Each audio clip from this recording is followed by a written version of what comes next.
Thank you. Mr. Marchant is recognized. Mr. Miller, let's go back to the IRS planted question issue. When was Cecilia Rhodey told to ask the question? I don't have, exact knowledge on that. I did not do that. Who told her to ask the question? I don't know, actually. I'm not sure. It might have been Lois Lerner, but I really am not sure. What did you tell her about the background of the issue? What did I tell who? Rhodey. I did not have any conversations with Celia. Did anyone give her a copy, an advanced copy of the IG's report? Don't believe so, but again, I did not have those conversations, but I would be shocked if that happened.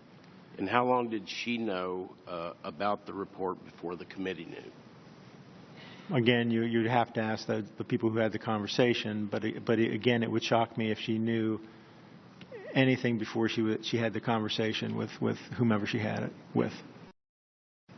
On March the 28th, I wrote the commissioner a letter that basically asked him whether local Tea Party groups in my district were being harassed or given lengthy questionnaires and were being discouraged from seeking tax-exempt status. That was March 28th. On June the 22nd, I got a letter from Mr. Grant that basically gave me a lot of assurances that nothing like that was taking place and that nothing out of the ordinary was going on and that they were following just regular order. Then, following a timeline, shortly before my first letter, Mr. Bustani asked in a hearing, an oversight hearing, if there was anything going on over at IRS about these applications. And he was told by Commissioner Schulman, I can give you assurances there is absolutely no targeting going on. Following that same timeline, on July the 25th, we had another oversight committee hearing in which Commissioner Miller and I had an extended conversation about this very subject. And that conversation is in this transcript. Anyone can get this on the internet and can read the questions, but the questions were very specifically about Tea Party groups and their difficulties in getting their tax-exempt status, the lengthy conversations that they were having, the questionnaires that they were having to answer. And again, Mr. Miller, in that exchange that you and I had, I came away from that with, I felt, the assurances by you and your office that there were no extraordinary circumstances taking place and that this was just a backlog and there was nothing going on. Mr. Miller, was that your impression of the hearing that day?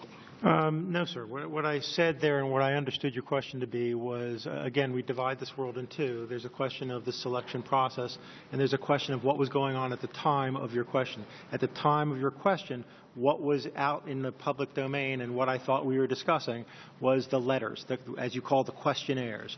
Those were the overbroad letters that have been referred to continuously here. Again, I stand by my answer there. There was not,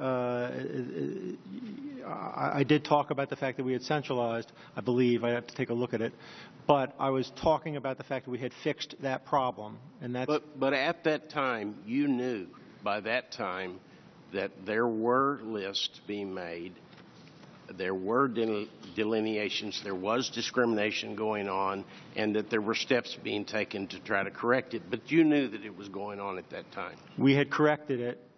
TIGTA was taking a look. At that time, my assumption is TIGTA was going to be done with their report that summer. I was not going to go there because I did not have full possession of all the facts, sir. Well, this is a list of questions that, in my case, my local Northeast Tarrant County Tea Party was sent. And it's a list that most taxpayers would not answer and most taxpayers should not have to answer. But it asks some questions that should have never been asked. A printed copy of every page of your website, every tweet from your Twitter account, every personal resumes from all your board members, copies of every flyer you ever made and every flyer any guest speaker ever handed out. Explain your relationship with True the Vote, a copy of every single email ever sent by our group. This is a list that is overly burdensome, and in my case, it has led to a deep discouragement on these parties, and it has limited their ability to educate the public.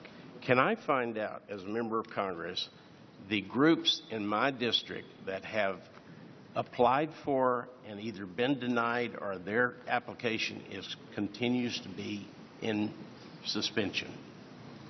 With Mr. Camp's help, you could, granting us 6103 authorities, Yeah. but the application process, until it's done, is 6103 information. Right. And if it's denied, then there is redacted versions going out, and if it's approved, then everything becomes public. So within the constraints of 6103, which Mr. Camp can grant you the ability to see, that could happen. Yield back.